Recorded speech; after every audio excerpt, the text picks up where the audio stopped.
మలుపు టీవీ సమర్పణ ఎమ్మెల్యే వరదరాజులరెడ్డి గారిని కలిసి శుభాకాంక్షలు తెలిపిన హిందూపురం వాసి స్వచ్ఛంద సేవకురాలు మక్బుల్ జాన్.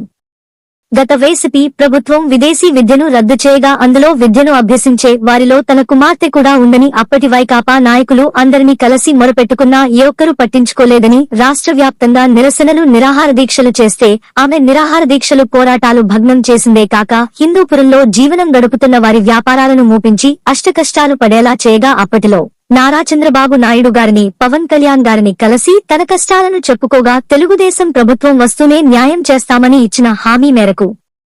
ఆమెను అమరావతికి రమ్మని ఉప ముఖ్యమంత్రి పవన్ కళ్యాణ్ గారి నుండి సందేశం అందగా అమరావతికి వెళ్తూ దారి మధ్య ప్రొద్దుటూరు ఎమ్మెల్యే నంద్యాల వరదరాజులరెడ్డి గారిని కలిసి శుభాకాంక్షలు తెలిపినది.